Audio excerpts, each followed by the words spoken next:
तैयार कराया।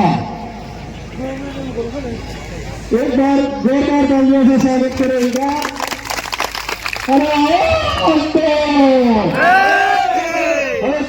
जोहार का नारा है। मैं आमंत्रित करूंगा जयकिशन जी पटेल। सब कुछ परेशान हो सकता है लेकिन पराजित नहीं। जयकिशन जी पटेल एक बार जय करा लगा देना। जय जोहार का नारा है। पछाड़ी वाला बोलता नहीं दो रोटा कम करे नहीं बोलो ना नारा दो रोटा વધારે કરવા। हाँ बनावट जय जोहार का नारा है। जय जोहार का नारा है। सबसे पहले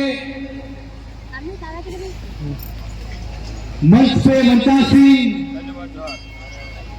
हमारे समाज के पूर्वज अग्रज जिन्होंने हमारे समाज के जनजागरण के लिए हमारे समाज को आगे बढ़ाने के लिए अपने प्राणों की आहुति दी। मैं उन तमाम पुरुषों को सच नमन जोहार करता हूं।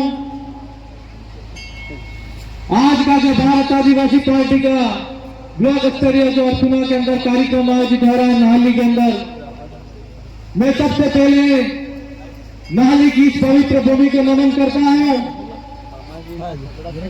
और इस कार्यक्रम के अंदर उपस्थित हमारे भारत आदिवासी पार्टी के राष्ट्रीय अध्यक्ष मोहनलाल जी रोड, बांसवाड़ा डूंगरपुर के लोकप्रिय सांसद श्रीमान राजकुमार जी रोड, साथ साथ हमारी भारत आदिवासी पार्टी के जिला अध्यक्ष प्रभुलाल जी, संभाग अध्यक्ष कलसिंह जी मकवाना, राजू भाई प्रधान और जगदीश जी सरपंच साहब, टामेटिया सरपंच साहब और हमारे साथ में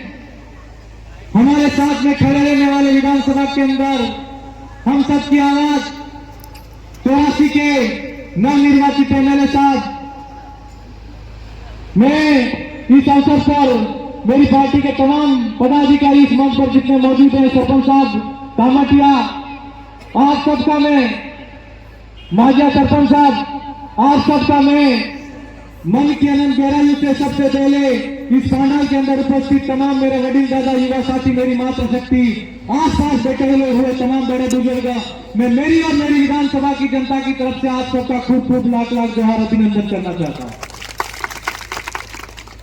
साथियों, आज का जो कार्यक्रम है हमारे लिए बहुत बड़ा गौरव का दिन है, क्योंकि बांसवाड़ा डूंगरपुर के अंदर जिस तरीके से भारत आदिवासी पार्टी का जो कारवा बढ़ा और हम सब लोगों ने बांसवाड़ा डूंगरपुर के अंदर जब लोकसभा के चुनाव हुए उस समय राजकुमार जी का रोड को जो भारी बहुमत से देकर दिल्ली की संसद के अंदर भेजा।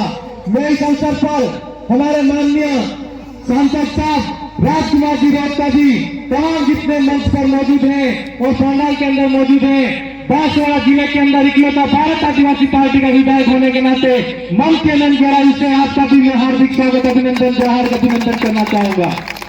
साथियों, कई वक्ता गणाए, बहुत सारी बातें हुई, लेकिन मैं इस अवसर पर कहना चाहूंगा कि आज का जो समय है इस भारत आदिवासी पार्टी को इस क्षेत्र के अंदर ही नहीं, मध्य प्रदेश, गुजरात और राजस्थान के अंदर, पूरे देश के अंदर जहां जहां आदिवासी बहुल इलाका है उस इलाके के अंदर आदिवासियों के अंदर एक जन जागरण के माध्यम से आदिवासी परिवार की जो हमारी विचारधारा है उसके माध्यम से भारत आदिवासी पार्टी का बढ़ता हुआ कारवा पूरे देश के अंदर बढ़ रहा है।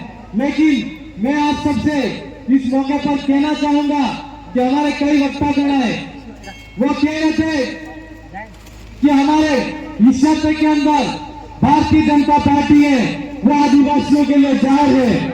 मैं इस मौके पर कहना चाहूंगा कि यहाँ गांव के अंदर रहने वाला, चाहे वो जिले के अंदर हो, उदयपुर संभाग के अंदर हो, आदिवासी समुदाय के अंदर, हम सब ने देखा है कि कुछ भाई जो चारागाह की जमीन पर निवास करते हैं, श्री सरकार की जमीन पर निवास करते हैं, हमारे मकान है, सरकार उसको कहती है कि ये मकान ये जमीन हमारी है। अब मैं इस मौके पर कहना और पूछना चाहूंगा कि हमारे तो आधार कार्ड भी सरकार के पास में है, जनाधार कार्ड से परिवार के कितने सदस्य हैं वो भी डाटा सरकार के पास में है। तो जितने भी भाई यहाँ पर बैठे हैं 80% जितने भी लोग होंगे उनके मकान आज की तारीख में चारागाह की जमीन पर और 80 सरकार की जमीन पर है। और सरकार कहती है कि वो जमीन हमारी है। हमारे गाटल के विधायक साहब चले गए, जब पूरा झुकिया के अंदर अभी आप देखना 5 से 6 गांव विस्थापित होने वाले और आदिवासी जहां जहां जमीन पर बैठा है पहाड़ी इलाके के अंदर, उस जमीन के अंदर सोना छिपा हुआ सरकार और इसके जो मशीनरी तंत्र है वो पता करके कहते हैं कि जमीन के अंदर सोना है।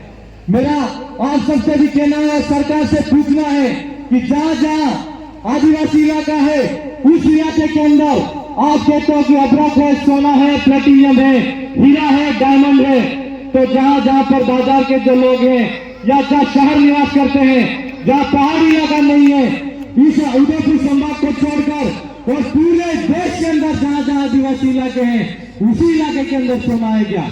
मेरे भाइयों, ये समझने का संभलने का समय है। अभी आप हमारे संभाग अध्यक्ष भी कह रहे थे कि 4 एमएलए और एक एमपी ने क्या कर लिया।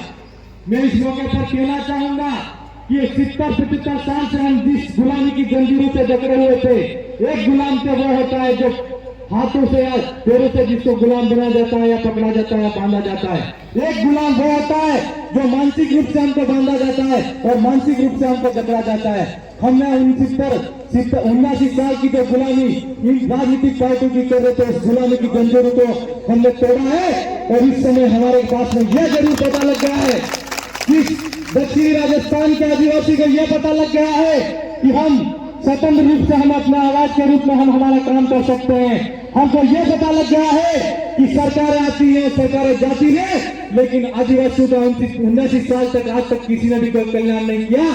विधानसभा के अंदर किसी ने आदिवासियों की आवाज को नहीं रखा और संसद के अंदर आदिवासियों की आवाज को नहीं रखा। मेरे भाइयों, इस लड़ाई को समझना है। अभी ये कह रहे थे कि बांसवाड़ा जिले के अंदर जो ताकत जो आपने जोर लगाया था उसके माध्यम और उसके सबूत हमारे बीच में राजू भाई प्रधान बैठे हैं। हम चाहते थोड़ी और हिम्मत और थोड़ी और एकता रखते और निश्चित तौर पर गढ़ी विधानसभा को भी हम जीतते। आज मैं बागीदरा विधानसभा के अंदर मेरी जनता का इस मंच के माध्यम से आभार जनाते अभिनंदन करता हूं कि आपने वो जन जागरण किया, आपके ने जो दिया जलाया था उस दिए से हमारी बागीदरा विधानसभा के अंदर लाखों दिए जले हैं। ये मैं आप सबसे कहना चाहूंगा।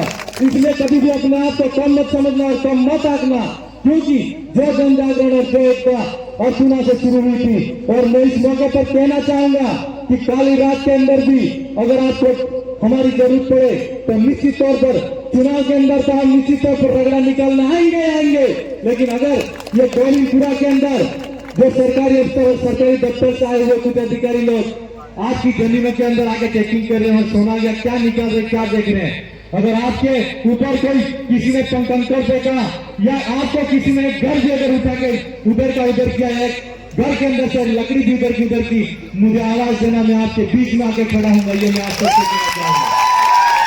और इस मौके पर मेरा आप सबसे कहना है कि हमारी ये लड़ाई लोकतंत्र को जीवित रखने की है। बीजेपी की सरकार के अंदर आज राज्य के अंदर क्या हो रहा है, देश के अंदर क्या ये हो रहा है, आप सबको देखना है। मैं इस मौके पर यह भी कहना चाहूंगा कि वहां तक नहीं देखो तो कम से कम हमारे साथ में क्या हो रहा है वो देखना। आज हमारा बड़ा बाबा गोबरा पेंशनर वृद्धा पेंशनर आने दफ्तर से इस डीसी के पास में जाते हैं, उस डीसी के पास में जाते हैं और कभी पंचायत के चक्कर काटते हैं, कभी तहसील के चक्कर काटते हैं, कभी जिले के चक्कर काटते हैं। आज पेंशन आए, कल पेंशन आए, लेकिन वृद्धा पेंशन आज जितने भी 60 साल के ऊपर के लोग हैं उनकी वृद्धा पेंशन रोकी रखी सरकार ने।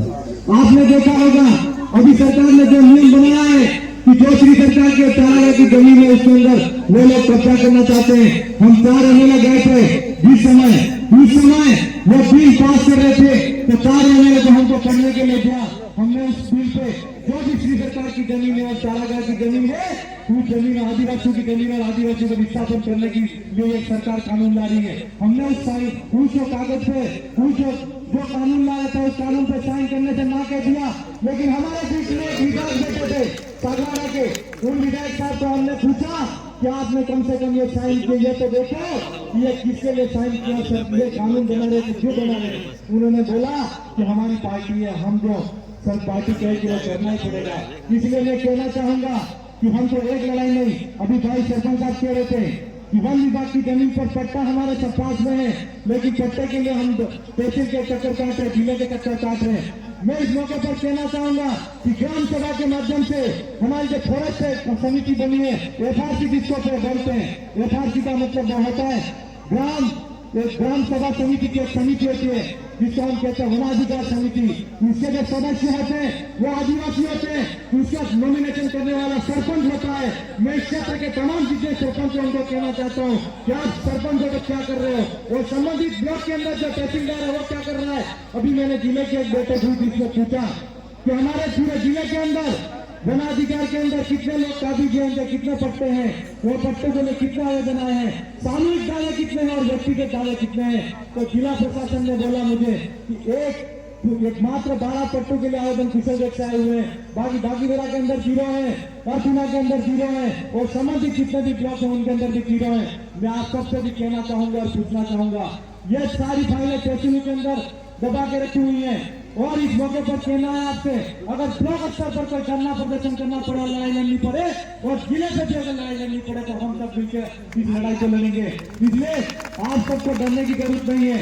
ये आवाज जिस तरीके से विधानसभा के अंदर हम लोगों ने इस मुद्दे को उठाया है, अगर सड़क पर लड़ने के लिए आपके साथ में खड़ा रहना पड़ेगा तो भी हम लोग आपके साथ में खड़े रहने के लिए तैयार हैं। आप सबको हिम्मत रखनी है, ताकत रखनी है। और एक बात दूसरी कह रहा हूँ, अर्जुना के अंदर राजू भाई को प्रधान बनाया तब हम सब एक थे, और अभी उन्होंने एक नया खेल खेला है, इस पंचायत को विभाजन करके जोलाना नई पंचायत समिति बना रहे हैं। मैं उन सबको भी कहना चाहता हूँ, आप सबसे भी मेरा आह्वान है कि अगर अर्जुना के अंदर नया प्रधान कुछ समय पहले बना था, और जोलाना के अंदर अगर पंचायत समिति बनाएंगे तो प्रधान भी बाप पार्टी का, भारत आदिवासी पार्टी का बनेगा। इसलिए हम सबको इस लड़ाई के अंदर मजबूती के साथ में खड़ा रहना है और इस विचारधारा के लिए संघर्ष करना है, क्योंकि संघर्ष अगर जंगल में हो या जिंदगी में हो, जीतता वही है जिसके अंदर जिद हो। इसलिए आपके अंदर जिद होनी चाहिए, ये मेरा आप सबसे आह्वान है और कहना है। मेरे